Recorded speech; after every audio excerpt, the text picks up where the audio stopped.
this great task, and I couldn't decide which one to start with. So, leaving something to fate and chance, I put them all in a fishbowl and picked one out. And okay, the first one I picked out was Taoism, but I thought that might be a little boring to start with. So I put that one back, and I pulled out Christianity. I thought, oh, this is good. So, deciding I needed to know what I was talking about, I started reading the Bible. Read it all the way through, making careful notations on logical inconsistencies. Read some Bible scholars, and was just thought, who could believe this crap?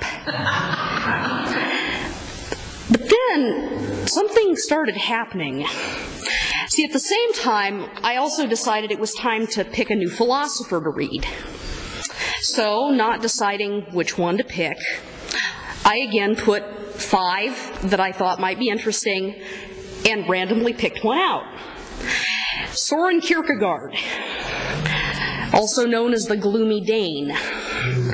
And for him, religion was all about faith, and it wasn't about logic and reason, and that faith was this giant leap into this chasm of absurdity.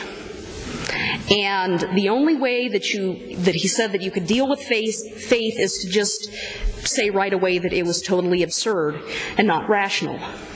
Well, this is crap, I thought. So I put that aside, and I started going back to my study of Christianity. And something started happening. I for some reason, kept going back to the prophets and reading. And then I put it aside and say, well, that's a bunch of nonsense. And I would keep going back to these teachings of this guy called Jesus. And this process started where it didn't seem so illogical, or it still did, but that started bothering me less. And I was trying to figure out what was totally wrong with me. And then one day, I found myself praying. I can't even remember what. And my first thought after that was, oh my God, I believe in God. So then, through a long process I don't have time to share, I started studying faith again, and from a new perspective. And I started seeing that, wait a minute, how ironic that the first religion, faith, that I try and disprove, I fall in love with the founder of that tradition. And so then I decided I needed to find a church.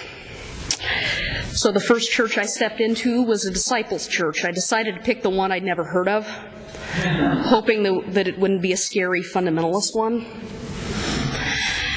And I never looked back. And of course, then what happened was God wouldn't leave me alone. So 2 years later, as I'm getting ready to leave early for college to start a pre-med program, I suddenly feel this calling that you need to go into the ministry. And I tell my friends at church that, thinking, oh God, they're going to say, you are so not cut out for the ministry. You know, you need to be locked away in an ivory tower or an emergency room somewhere. And they're like, or as my mother says, the 4th floor, which is the psych unit where she works.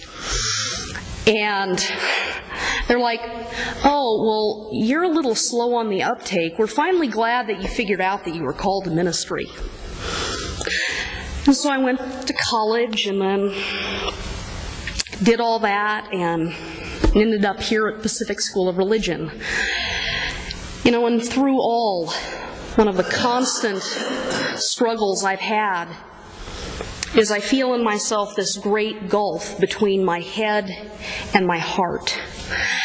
And it's a source of quite a bit of existential angst for me, that I feel this great separation when there shouldn't be. And so in September of 2005, I decided, well, I need to find a church here. Why not do with the closest proximity and try the Disciples Church right across the street? And so I walked in here, and I haven't left yet. And for me, this has become the Celts have this concept called a thin place, where the veil between the worlds, between the mundane, ordinary world and the divine, sacred, meet, and is thin, so thin that they rub against each other. And I have found in the time that I've been here that this sanctuary and the community of people here have been a thin place, where I have been able to see the divine made manifest, not so much up here, but in here. And that's been a very unique experience for me, because I've traveled all over the world. I've been in Buddhist monasteries. I've been in 13th century churches in Europe.